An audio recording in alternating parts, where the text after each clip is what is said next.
Now, President Trump is a dangerous buffoon. We all know that. I know that. You know that. I think most of us are patently aware of just how dumb this president is, right? But until recently, we didn't know why the Republicans in Congress couldn't seem to figure this out. I mean, they wouldn't speak out. To be fair, a couple did, right? Bob Corker just did. Of course, he didn't have anything to lose. There are some others, Lindsey Graham, but then again, Lindsey Graham just went golfing with the president and was like, oh, he shot a 73. What a wonderful golf game. So, Lindsey Graham, I think he's out on that praise. But look, for the most part, most Republicans just sat there and were like, I'm not saying anything. Don't hear anything. Can't say anything. Don't hear anything. I'm not going to say anything. Whatever. And then, of course, there are some that would even heap praise upon the president. And they didn't even mean it. Now, look, we've had dumb presidents before where the Republicans could, stand behind them anyway. But look, look, George W. Bush comes to mind as one of those dumb presidents, right? But Trump is beyond Bush. Trump makes Bush look like an intellectual. So, again, for the longest time, I couldn't understand how the Republicans couldn't see it. And then, of course, we got our answer. Bob Corker, like I said, gave us that answer when he said, hey, look, we all know. Okay, all the stuff that you're saying, we see it too. We know he's dumb. And in fact, we have people in place to try to keep him from doing stupid things. We're trying to be the guardrails here to prevent Trump from being really, really stupid. Well, good work. He's still doing super stupid stuff. Now, again, think about that, right? We have to have guardrails in place to contain the president. Now, the problem here is that the more those guardrails get reported, the worse Trump gets, the more belligerent he gets. And in the end, it ends up killing his agenda. Now, for me, I think that's fantastic because I'm not in favor of his agenda. But if you actually do care about his agenda, then this should infuriate you. In fact, according to numerous White House officials and outside advisors talking to the Washington Post, Trump, through his actions, his tweets and things, are burning bridges with Congress and is essentially making sure that none of his agenda actually gets done. Now think about that. No, Republicans love tax cuts, right? They've never met a tax cut they didn't like unless it went to the middle class. Trump might actually ruin that. That's amazing. Like, how could they bungle it so bad that they could possibly lose on the tax cut issue? Disaster, right? But this is what's happening. Now, according to these sources, Trump, because of his losses on things like the ACA, he is frustrated by his cabinet and angry that he has not received enough credit. Credit for things like handling of 3 successive hurricanes. Well, how's that went? It actually went pretty terribly.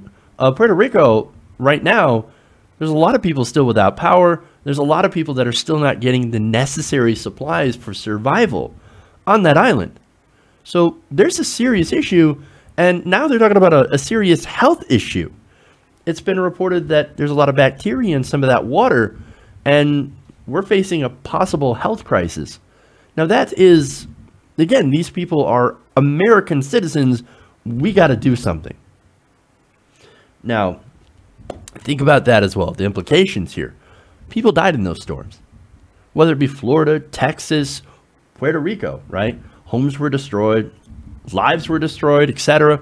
And all Trump thinks about is, hey, where's my credit? Why are you not praising me? I did a fantastic job when I was throwing paper towels at the people in Puerto Rico. Why are you not giving me enough credit? It's petty. It's incredibly petty. Look, we know that if you want to get anything done, you've got to stroke Trump's ego, right?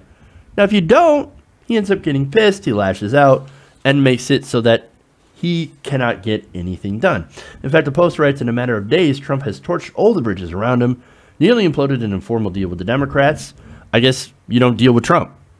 You just don't make deals with Trump. Now, this was the DACA deal, of course, and he plunged himself into the culture wars issues from ranging from birth control to the national anthem, going after the NFL. Now, there are some out there that are convinced that Trump is, using this as a savvy move to try to appeal to his base. Somewhat true.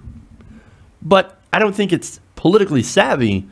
I think it's just more of an effort to go to the people that praise him the most. And that's, of course, his base that gives him the affirmation that he so desires. Now, Trump, again, thanks to Tony Schwartz, who wrote The Art of the Deal, he knows how Trump really is. He says Trump is transactional. If you do something for him, then he might actually do something for you. You're the best person in the world if you stroke his ego, right? So the other part here is that he's pissed that there are so many people out there who are not stroking his ego, and he's looking for somebody to blame for all the different failures in his administration.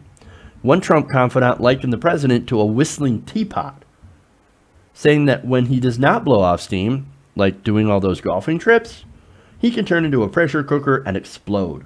This person said, quote, "I think we're in pressure cooker territory." Now, it's that tendency to turn into a pressure cooker and explode that has a lot of people worried, especially people who are very, very pro-Trump. One Trump loyalist, noting that Corker has many more friends in the Senate than Trump does, something that's actually important if you want to get your agenda passed, said that the rift could dash chances for a tax law overhaul or other meaningful legislation. His presidency could be doomed, said this person. I think it already is. But that's just my read of the situation. Now, Patrick Cattle, veteran pollster who's worked with Steve Bannon, says, quote, "We have been watching the slow motion breakup of the Republican Party, and Trump is doing what he can to speed it up." Again, that speaks to whether or not, people think that he's doing this on purpose as some sort of move to break up the establishment. I can tell you that, yes, he is having that effect of slowly breaking up the Republican Party. But the fact is, he's not doing it on purpose because he's not smart enough to do it on purpose. This is not a strategy. He's not doing three-dimensional chess. He's playing Go Fish. This is, again, he's not smart enough for this kind of strategy. Now, Cattle says, quote, "Trump is firmly placing himself on the outside, trying to become an almost independent president. He knows that many people will be with him, that he helps himself when he's not seen as a Republican president. But what's his program? But what about his program? That's the question, and possibly the cost of what he's doing." Well, that's an interesting question. But again, I don't think this is a grand strategy. He's not looking more independent. He's being an idiot and a bumbling narcissist. Again, if somebody says anything remotely negative about him, or just doesn't praise him enough, he goes into full attack mode. Even potential allies that could help him actually do the things that his base wanted him to do. Now, speaking of his base, when he goes into full attack mode against people like Corker, McConnell, that energizes his base. Now, his base, they hate all establishment politicians. And I hear you on that, right? So that fires them up. He gets the affirmation that he needs, but he ends up doing nothing to actually serve the base that voted for him, policy-wise. But again, we don't care. He doesn't care about policy. Now, one more thing. According to sources, the president has groused to numerous to numerous White House aides about his concerns over his popularity with, quote, "my people," his base. He also made it known to several people that he wished to have a rally in North Carolina over the weekend and not just a fundraiser. He only went to the fundraiser, but then complained that he had wished he had done a rally. He had gotten back in front of the rowdy crowds that he loves. See, to Trump, this is all just a campaign event. All he wants to do is to go out there, be in front of people who chant his name. That's it. That's all he's ever wanted. Now, according to Republican pollster Whit Ayers, Trump got elected with a minority support from the American electorate, and most of his efforts thus far are focused on energizing and solidifying the 40% of Americans who were with him, primarily by attacking the 60% who were not. That is great for his supporters, but it makes it very difficult to accomplish anything in a democracy. And that's it, though. Those people, they love him. They shout his name. It's like a cult of personality, which is super sad. They hinge on everything he says, and they accept it when he blames someone else for his failures to get anything done. But it is his temperament and his aversion to actually learning about policy that prevents him from actually enacting policy. He does not care enough to actually do the things that he had promised to do. For example, he called opiates, the opioid epidemic, a crisis, but has actually not officially declared it so, which would actually allow more resources to flow into those areas and to help people who are addicted to opiates. And those are some of the people that actually voted for him in some of those states that have been hit hard by this addiction crisis. He has not done anything for them. So it just shows you how he does not actually care about following up on those campaign promises, but really cares about things that give him some sort of symbolic win, whether it be making a so-called good deal or cutting his own taxes. Hey, that's a win for him, man. Or keeping out the scary Muslims. Now look, make no mistake, man. The Republican establishment is terrible. That's who he's fighting against. But nonetheless, that doesn't make Trump any better. That actually makes him, he's actually worse than a Republican establishment. And I didn't think that I'd ever want to be able to say that. But it's true.